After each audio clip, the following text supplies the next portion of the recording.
lo que el Señor ha escrito para nosotros. Al final el final de este capítulo creo que es un ánimo en nuestros corazones que nos debe llenar de esa esperanza, ¿no? Y voy a compartirles por acá la pantalla para que puedan ver exactamente qué es lo que vamos a estar viendo en este día. Hoy terminamos el capítulo 26 y el 27 al 28.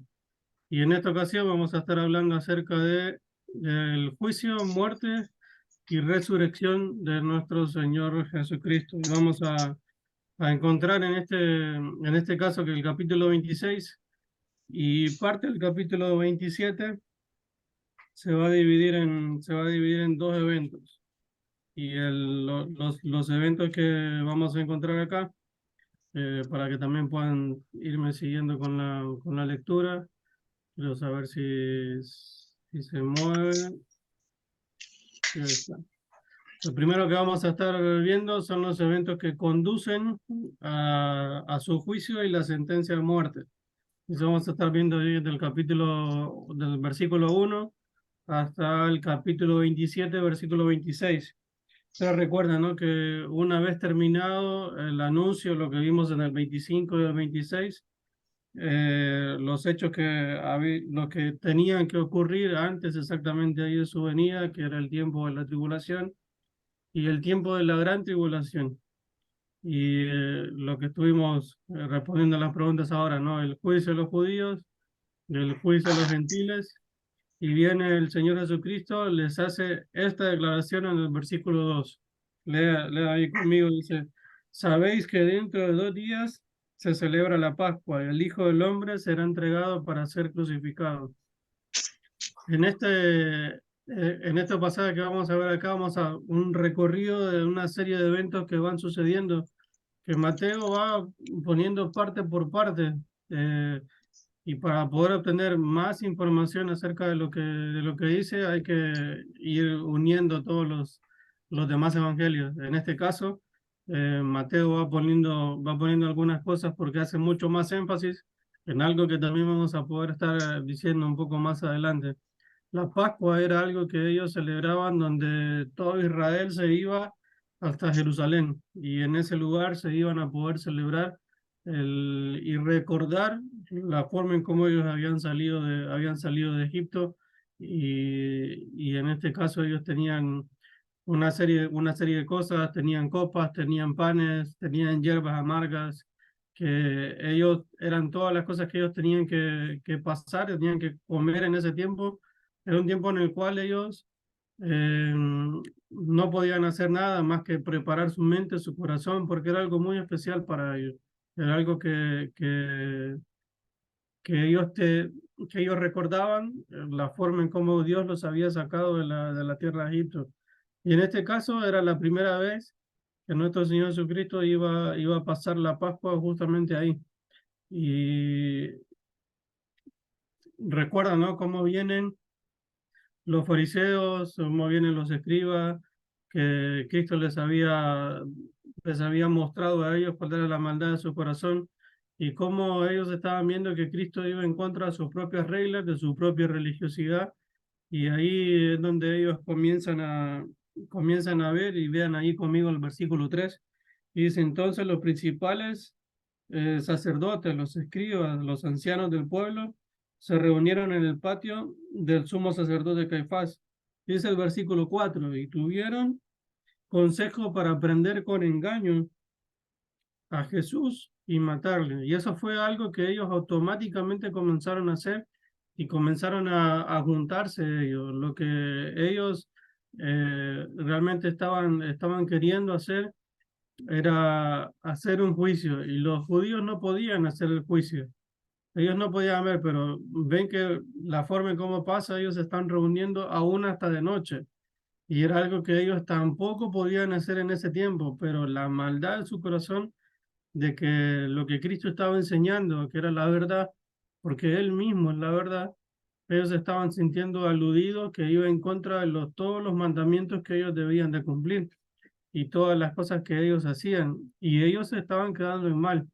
Entonces ellos buscaban de alguna manera engañar y con engaños llevar a Jesús hasta la muerte. Y ahí en los versículos del 1 al 5, el primer evento es la deliberación, que ellos se ponen de acuerdo, se reunieron en el patio y todo eso era que sucediera la fiesta, porque el tiempo de la fiesta era un tiempo, era un tiempo sagrado para ellos.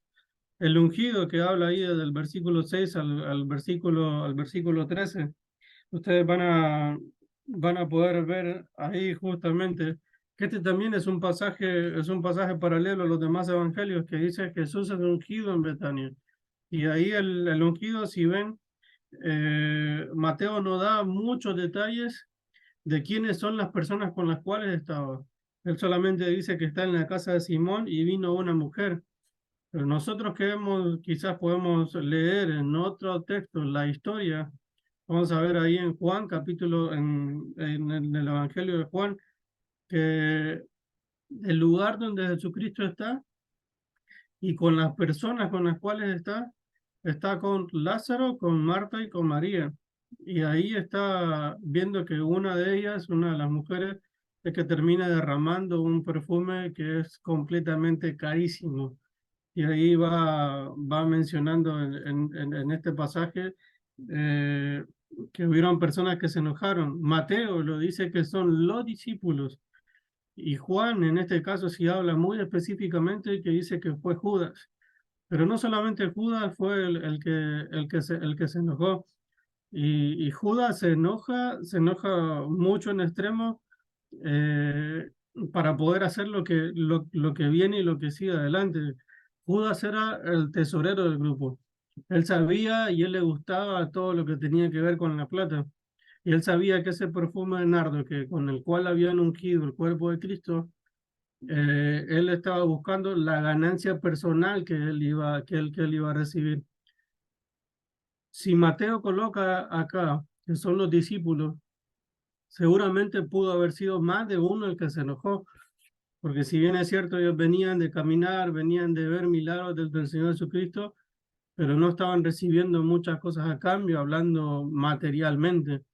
En este caso, en este caso, el enojo de Judas fue justamente por eso, porque él no iba a percibir, él no estaba, no iba a recibir, al seguir a Jesús, no encontraba un beneficio propio. Y esta lección de la adoración a Dios de parte de esta mujer que derramó el perfume más preciado, debe ser un acto de adoración que nosotros debemos de procurar de hacer y de tener, que es de estar a los pies del Maestro y entregarle todo a Él. En este caso amplía más la historia de los otros evangelios, pero ahí en el Evangelio de Juan, ahí va hablando acerca de este acto de adoración que va teniendo la mujer al derramar y ungir el cuerpo de Cristo con el perfume.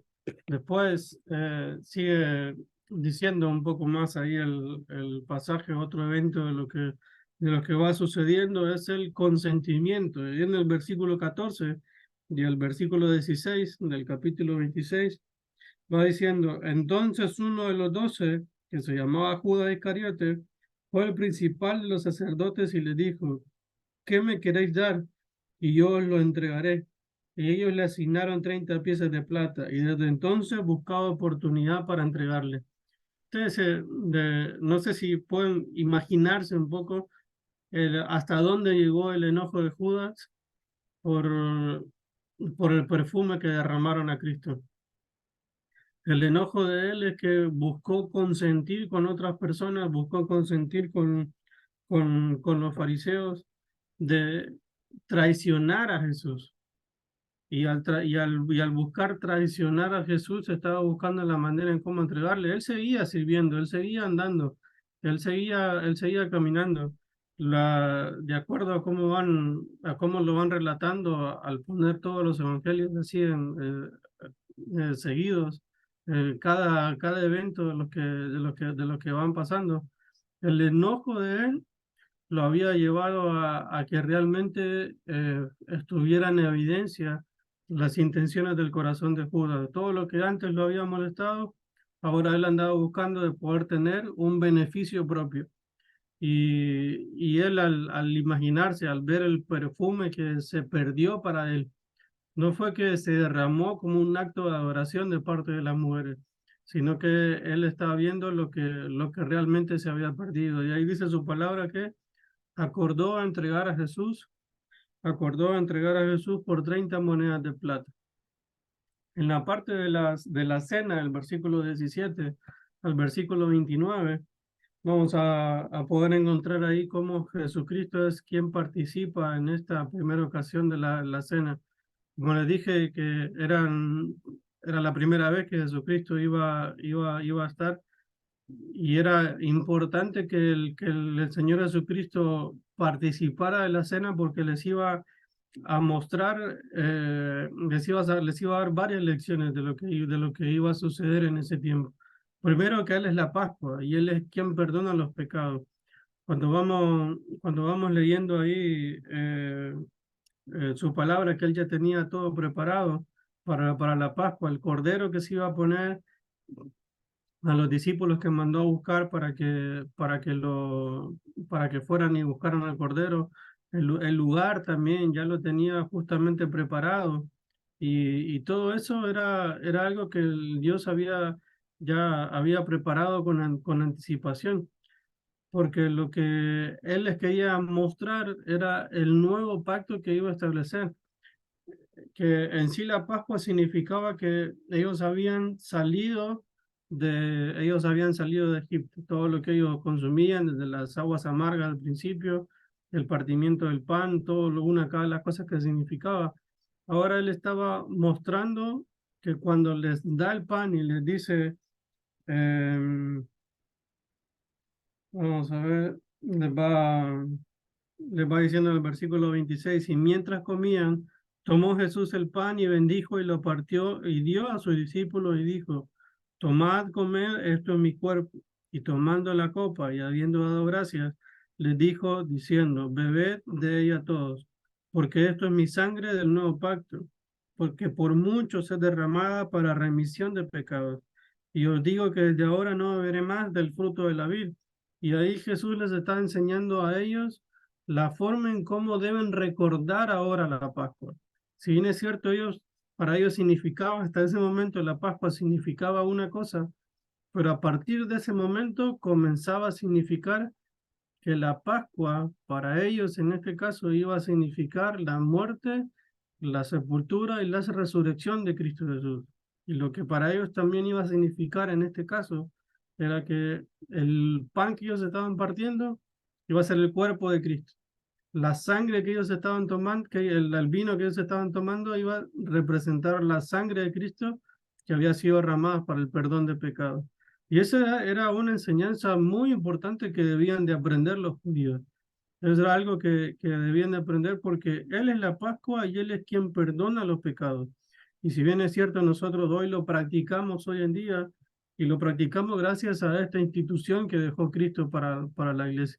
Recuerden que también a partir del momento en el que el Señor Jesucristo asciende, ahí en Hechos capítulo 1, hasta el día de hoy en el que estamos viviendo ese tiempo que se estableció como parte de la iglesia, los misterios del reino habíamos venido hablando. Y ahí es donde va y se establecen cada una de estas cosas. Del versículo 30 al versículo 35, vamos a ver ahí el canto del gallo. Y ese canto del gallo es nada más y nada menos que el aviso y de parte de nuestro Señor Jesucristo para Pedro, que Pedro recuerda, ¿no? Que era el valiente, que era el impulsivo, era el que había hecho declaraciones quizás tan importantes como haber dicho que Jesús era el Cristo. Y cuando Jesucristo le dice ahí en el capítulo 18, que le dice verdaderamente, eh, Dios te ha dicho tales cosas, te has dejado usar por el Señor, pero justamente después, más adelante, era uno de los que se estaba impidiendo que Cristo fuese a la cruz. y el Señor Jesucristo lo reprende, le dice, apártate de mí, Satanás, que me eres tropiezo.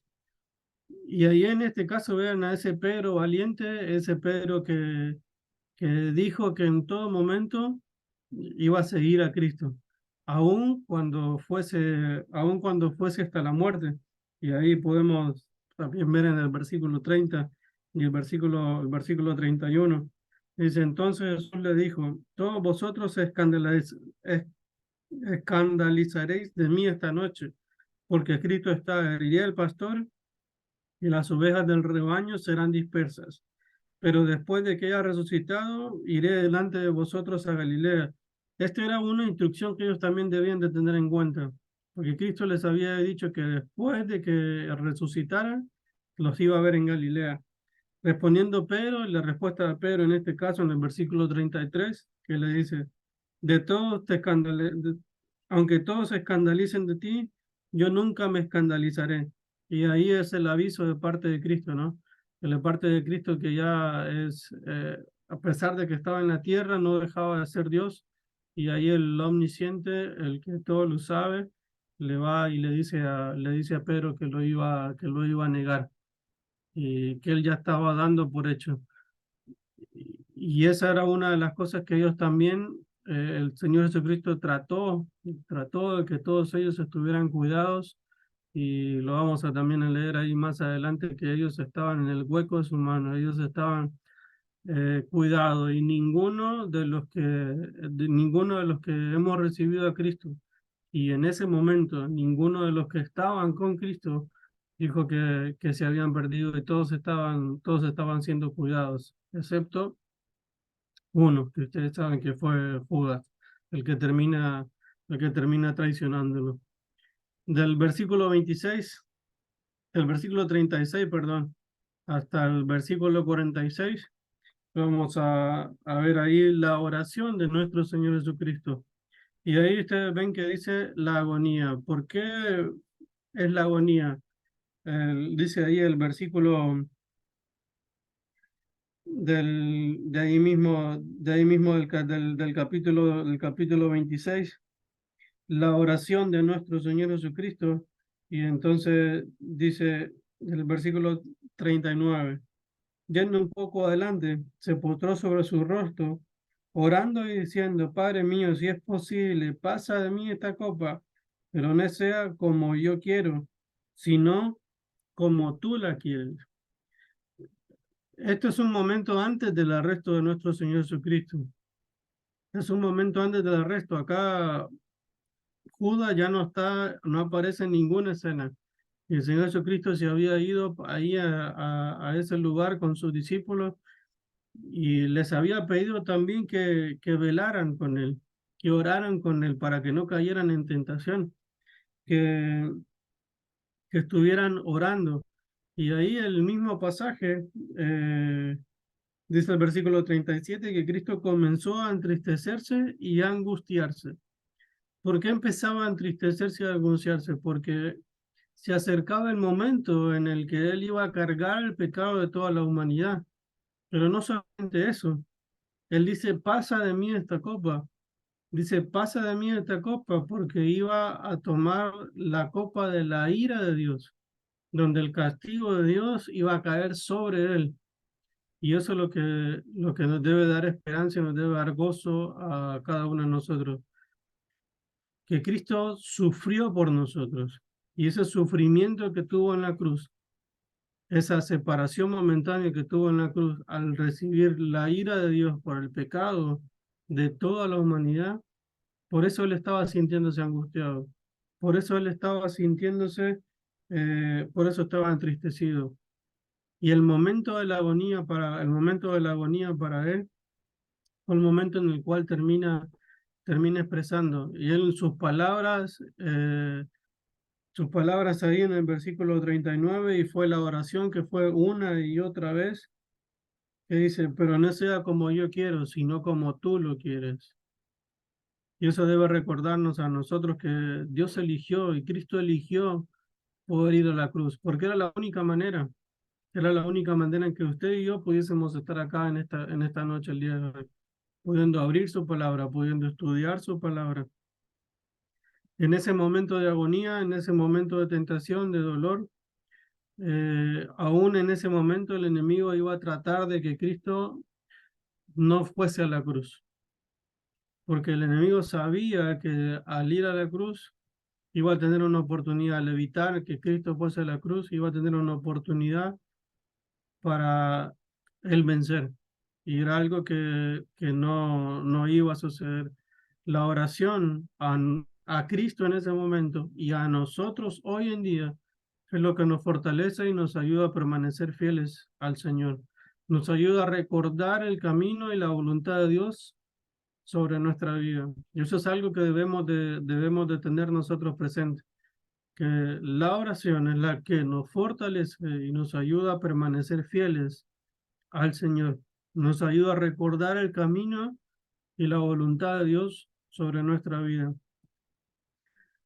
Este fue quizás el beso más traicionero que puede existir, ¿no? La forma en cómo Judas iba a mostrar quién era el maestro y a quién debían de arrestar.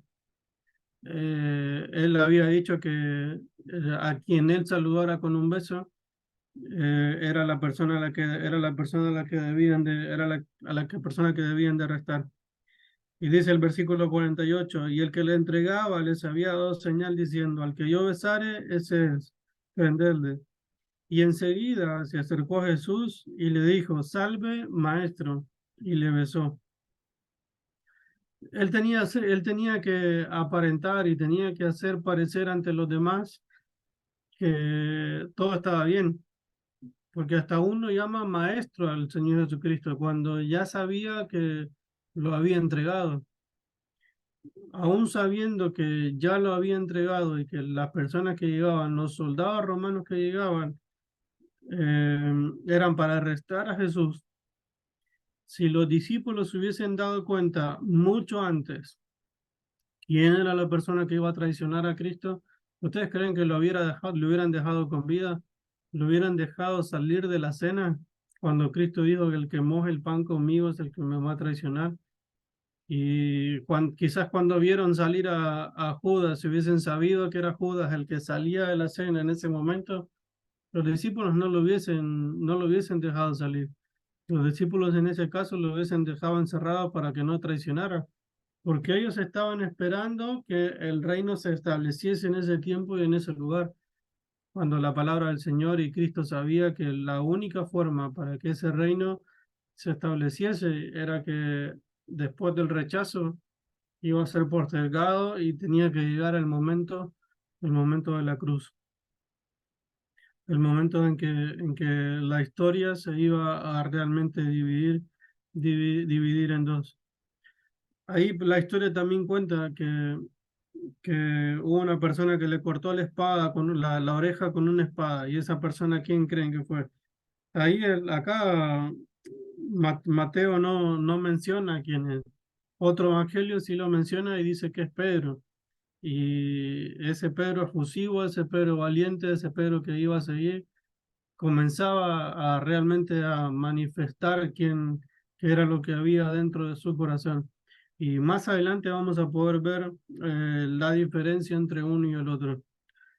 Del versículo, del versículo 57 al versículo 58, en esta parte del texto suceden cosas peculiares que en realidad no deberían de haber pasado, pero que sucedieron y eran parte del propósito. En el versículo 58 dice, mas Pedro le seguía de lejos. Cuando vemos acá el versículo 58 que dice que más Pedro le seguía de lejos, en primer lugar, Pedro no quería identificarse con Cristo en ese momento. Y era algo que él estaba haciendo en contra de lo que Cristo les había pedido. Cuando Cristo fue arrestado,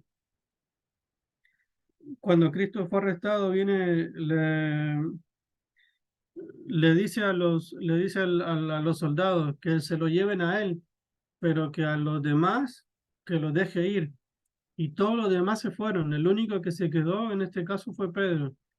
Pero dice más, Pedro le seguía de lejos, porque él no debía seguir. La instrucción era que se fueran. Y ahí en el Juan capítulo 18, versículo 8, es donde habla, ¿no? Ese pasaje que Cristo les había pedido a los oficiales, a los soldados, que los discípulos se fueran, que no los tocaran, que no les hicieran nada. Pero él hizo completamente todo lo contrario. Y segundo, como les dije, que los judíos estaban haciendo el juicio a la noche con Cristo. Y ellos estaban haciendo el juicio a la noche cuando no deberían, ellos no estaban autorizados para hacer un juicio, porque el único que estaba autorizado eran los romanos, que eran los que estaba el imperio en ese momento. Pero ellos buscaban falso testimonio contra Jesús y ellos estaban decididos a entregar a muerte a Jesús. Y lo terminaron acusando, dice ahí su palabra, ahí más adelante, que encontraron a dos personas que dieron falso testimonio. Pero lo que dijeron era algo era algo verdadero, no terminó siendo un falso testimonio, era falso testimonio para lo que ellos decían. Pero vean ahí conmigo en el versículo 64. Dice, tú lo has dicho, y además os digo que desde ahora veréis al Hijo del Hombre sentado a la diestra del poder de Dios y viniendo en las nubes del cielo. Porque los dos testigos habían dicho que Cristo había dicho, tú eres el Cristo, el Hijo del Dios viviente. Y ellos también habían testificado las personas habían testificado que Cristo había dicho que iba a destruir el templo y lo iba a resucitar, lo iba a reconstruir en 3 días. Y era algo que era cierto, pero Cristo estaba hablando de su propio cuerpo que iba a morir y que después iba a resucitar. Era lo que estaba hablando, era una verdad, pero estas personas fueron levantando falsos testimonios y de esa manera arrestaron a nuestro Señor Jesucristo. Y el juicio realmente para él. Estaban haciendo un juicio en ese tiempo estaban haciendo un juicio religioso. Desde el versículo 69 hasta el versículo 75, ahí dice la maldición de Cefas. Cefas era Pedro. Y ahí estaba Pedro, en este caso, termina maldiciendo a Jesús. Parece mentira, ¿no? Pero la palabra del Señor va diciendo que cuando Pedro va siguiendo de lejos, hay personas que lo van identificando con Cristo. Hay personas que lo van identificando por su forma de hablar, por su forma de vestir, por su forma de hacer las cosas. Y a nosotros también nos pueden identificar y nos deben de identificar como creyentes. Pero la diferencia en este caso, que Pedro iba siguiendo a Jesús de lejos y nosotros al identificarnos con Cristo, nosotros debemos no vivir de apariencias, sino que vivir de cerca a Cristo. El querer aparentar y el querer demostrar algo que no tenía o no estaba preparado para hacerlo, terminó haciendo que Pedro maldijera y diciendo que no conocía a Cristo. Dice el versículo 72. Pero él negó otra vez con juramento, no conozco al hombre. Versículo 34. Entonces él comenzó a maldecir y a jurar, no conozco al hombre, y enseguida cantó el gallo. Y eso es algo que en nosotros y en Pedro en este caso quiso llegar hasta lo último con un corazón lleno de temor, de dudas, y tuvo dificultades primero para responder, y en segundo quedó en evidencia su arrogancia, su ímpetu, su impulso que lo llevó a pecar y a recordar las palabras de Cristo que lo iba a negar. Y aquí sucede algo al final de la historia que también lo conocemos antes de pasar al capítulo 27. Dice el versículo 75. Entonces Pedro se acordó de las palabras de Jesús que le había dicho, antes que cante el gallo me negarás 3 veces. Y saliendo fuera, dice, lloró amargamente. Ese lloró amargamente es nada más que reconocer con toda sinceridad y arrepentimiento el haber pecado y al mismo tiempo confesarlo a Dios, que hemos fallado delante de Él y esperar por su perdón y esperar por su redención. Y eso es algo que en ese momento era lo que Pedro había recordado, ese fue su lloro amargo.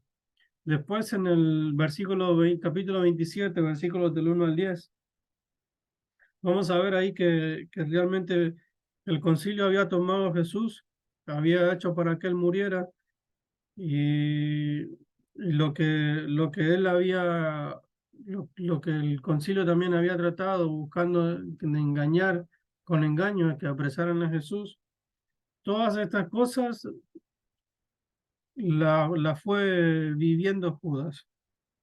Y Judas termina diciendo, yo he pecado entregando sangre inocente. Cuando Judas dice, yo he pecado entregando sangre inocente, Judas termina siendo un cobarde, porque él reconoce que ha hecho mal, pero él tiene remordimiento y no arrepentimiento como el caso de Pedro. Él se remuerde la conciencia porque entregó sangre inocente y lo que él quiere hacer es devolver la plata. ¿Qué termina sucediendo?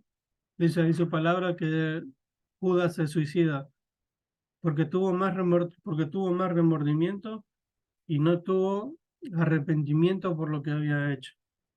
Del, del versículo 11 hasta el versículo 26, vamos a ver ahí la perplejidad de Pilato, el asombro de Pilato. Él ya había estado delante del concilio judío y los cuales ya se habían puesto para entregarle, pero como les repito una vez más, ellos no podían juzgar a Cristo, ellos tenían que buscar alguna manera para decir de que Cristo se estaba rebelando en contra de Roma.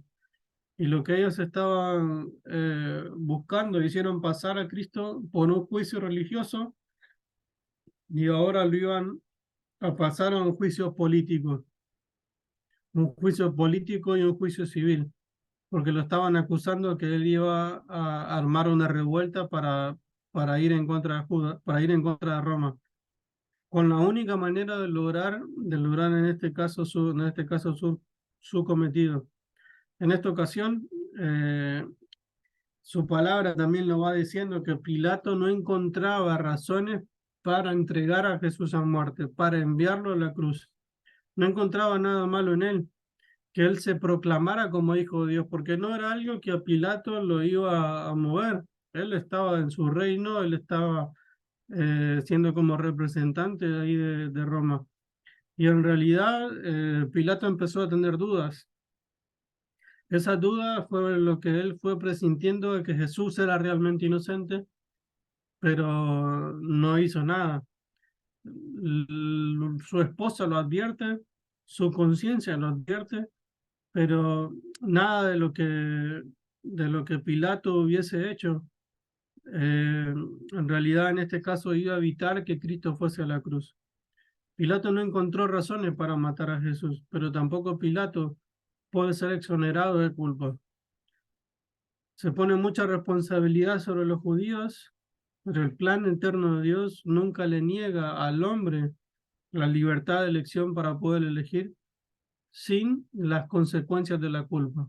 Todos nosotros tenemos el libre albedrío, como también lo tuvieron en este caso los judíos, los gentiles, los romanos, todos los que en ese tiempo estaban ahí alrededor de Jesús, los que participaron de su juicio y los que participaron de su sentencia. Todos nosotros tenemos un libre albedrío en base a las decisiones que vamos tomando a diario, pero eso no nos libera a nosotros de las consecuencias de las decisiones que nosotros tomamos. Y esos fueron los eventos que conducieron a su juicio y la sentencia de su muerte. Ahora pasamos al capítulo 27, desde el versículo 26 hasta el versículo 66, y ahí vamos a ver los eventos de la crucifixión. Primero, vamos a ver ahí la corona cruel. Era una corona cruel porque no era algo que él merecía, no era algo que él merecía. Y dice ahí su palabra en va diciendo que ahí la corona que recibió era una corona de espinas, era, era una corona que habían preparado y las personas se burlaban de él. Dice su palabra que le escarnecían diciendo, salve rey de los judíos. Cristo en algún momento tenía toda la potestad de poder pedir ángeles, que Dios enviara ángeles y que lo libraran de ese escarnio. Pero ahí también se estaba cumpliendo su palabra en Isaías 53, donde habla acerca de que fue varón de dolores y que en silencio sufrió todo el escarnio, toda la burla, donde sus ropas también se las habían pasado del uno al otro. Y él no dijo ni una tan sola palabra. Él no dijo ni una tan sola palabra.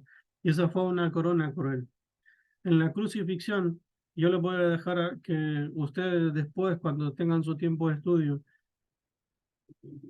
lean esta parte, desde el versículo 32 hasta el versículo 50. Pero antes de leer el del versículo 32 hasta el versículo 50, lean Salmo 22. Y el Salmo 22 es la profecía cumplida de estos versículos. El Salmo también va hablando de este lamento de nuestro Señor Jesucristo en la cruz, que es algo que él va teniendo. Pero cada evangelio va a relatar la forma en cómo relata algo vital que nosotros debemos aprender en cuanto a la crucifixión de Cristo. En este caso que estamos estudiando ahora, Mateo, relata lo que Cristo sufrió, cómo lo tentaron diciendo que se bajara de la cruz, si había confiado en Dios, lo que podía hacer, pero no se iba a cumplir el propósito de Dios. Si Cristo se bajaba de la cruz, no se iba a cumplir el propósito. Era necesario que él estuviera ahí en la cruz. La corona cruel, la crucifixión, pero también están las consecuencias de la crucifixión. Y acá vamos a ver cómo el cielo se oscureció. Y el cielo oscurecido fue la forma, fue la manera en la que Dios cuidó y veló por su Hijo, que estaba cargando en él el pecado de todos nosotros. Eso significa el cielo oscurecido. Fue la forma en cómo Dios veló, cómo Dios cuidó a Cristo en la cruz. El velo rasgado. Y el velo se rasgó en el momento en que la sangre de Cristo se estaba derramando en la cruz.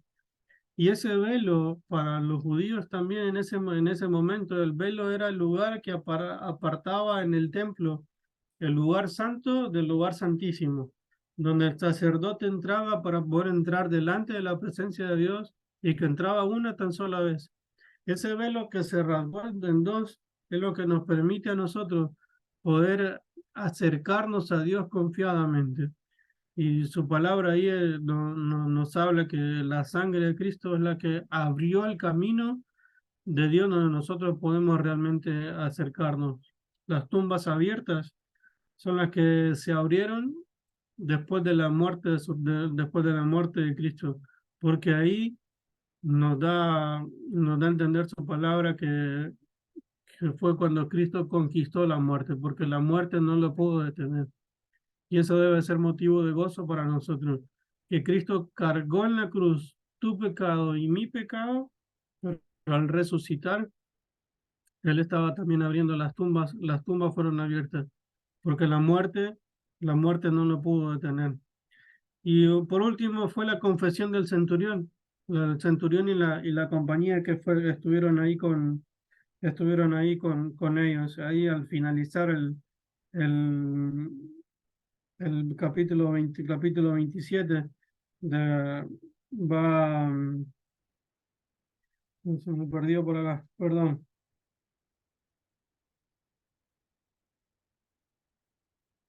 El versículo 54 del capítulo 27 dice: el centurión y los que estaban con él, guardando a Jesús, visto el terremoto y las cosas que habían sido hechas, son todas estas cosas que leímos ahora, que se temieron en gran manera y dijeron, verdaderamente, este, este era hijo de Dios.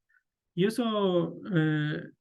esa declaración tan importante que sucedió ahí fue el momento en el que esos incrédulos creyeron en Cristo, que a la persona que habían crucificado era realmente el Hijo de Dios. Y ahí muchos tuvieron temor, como dice su palabra. La tumba fue un lugar realmente preparado para él y solamente los amigos de Cristo son los que pudieron entrar y son los que pudieron tocar su cuerpo para meterlo dentro de la tumba. Ahí en el versículo 57 en adelante, vamos viendo ahí cómo Dios preparó también a Nicodemo y cómo Dios preparó también a José de Arimatea para poder preparar el cuerpo de nuestro Señor Jesucristo y que estuviera en un lugar, en un sepulcro que no se había usado antes. Era la primera vez que era la primera vez se iba a usar y fue la forma en cómo la obra de redención también fue terminada y cómo la obra del Espíritu Santo hizo que muchos realmente pudieran entender y pudieran decir verdaderamente este era el Hijo de Dios. Verdaderamente este era el Hijo de Dios. Y así terminamos el capítulo 27. Ahora terminando el capítulo 28 es la resurrección y comisión. Y esto vamos a también a poder acá ver tres cosas. Y la primera de ellas es la conquista de la muerte. Y acá vamos a ver del versículo 1 hasta el versículo 10. Muchos de ellos habían olvidado las palabras de Cristo que iba a resucitar. Pero llegaba ese momento tan esperado y es la razón del Evangelio para todos nosotros, que Cristo murió, pero que también resucitó. Su palabra va hablando de unas mujeres. Y esas mujeres que fueron fielmente a la tumba porque ellas estaban esperando la resurrección de Cristo. Y ahí el ángel se les aparece y le dice: ¿A quién buscáis? No está aquí, ha resucitado. Y la devoción, la alegría de estas mujeres que con tanta devoción ellas tuvieron la recompensa de parte de Dios. ¿Cuál creen que fue la recompensa de parte de Dios? Ver la tumba vacía. Porque ellas también pudieron acercarse hasta ese lugar y vieron la tumba vacía.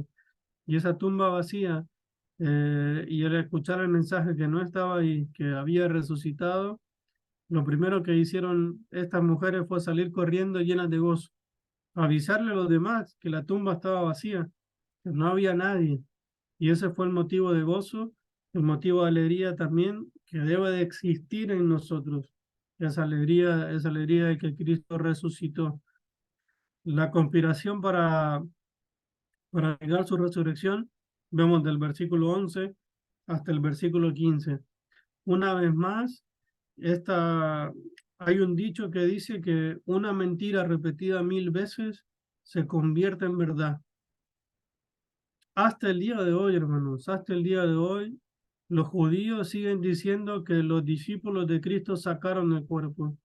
Muchos de ellos aún en este día no creen que Cristo haya resucitado. Por más que vean el lugar que es un lugar que se puede ir a visitar, la tumba vacía, que es un lugar que se puede visitar en Israel, ellos siguen diciendo que los discípulos se lo llevaron y que su cuerpo está quizás en otro lugar. Pero nosotros que podemos ver y podemos reconocer la verdad, sabemos que el cuerpo no está ahí. Sabemos que no es el lugar, que la muerte no lo pudo detener. Pero la mentira que ellos siguen creyendo fue justamente esa. ¿Por qué? Porque hubieron personas, estaban los soldados que estaban en ese lugar, que ellos mintieron y dijeron esa mentira. O sea, la mentira se fue repitiendo, repitiendo, repitiendo, repitiendo, hasta que se la creyeron. Fue una mentira también propagada por los mismos fariseos. Ellos mismos le dijeron ahí a los soldados que dijeran esas cosas, porque los soldados temían y era un problema gigante para ellos que no estuviera el cuerpo ahí, porque ellos le iban a pagar por su vida, porque fue la tarea que ellos habían recibido. Y el hecho de decir que el cuerpo no estaba, ellos tenían que pagar con su vida. Más sin embargo, los fariseos que estaban en ese lugar y se dieron cuenta, ellos pusieron sus manos por los soldados y no realmente creer en que Cristo había resucitado. En el caso del último, la comisión del rey para ir a todas las naciones. Y acá vamos a ver que Mateo hace realmente el énfasis en todos los ministerios terrenales y en las enseñanzas de Cristo en los montes. Primero el Sermón del Monte, porque en los capítulos que estuvimos viendo, ¿no? Ahí en la bienaventuranza. Segundo, el Monte de la Transfiguración, en el capítulo 17. El Monte de los Olivos, lo que estuvimos viendo la clase pasada, en el capítulo 24 y el capítulo 25, cuando habla acerca de la profecía. En el Monte del Calvario, cuando está en la cruz. Son enseñanzas claves que Mateo va resaltando en su libro. Y por último lugar, es el Monte de Galilea. ¿Qué sucede ahí en el Monte de Galilea? Que lo vamos a ver.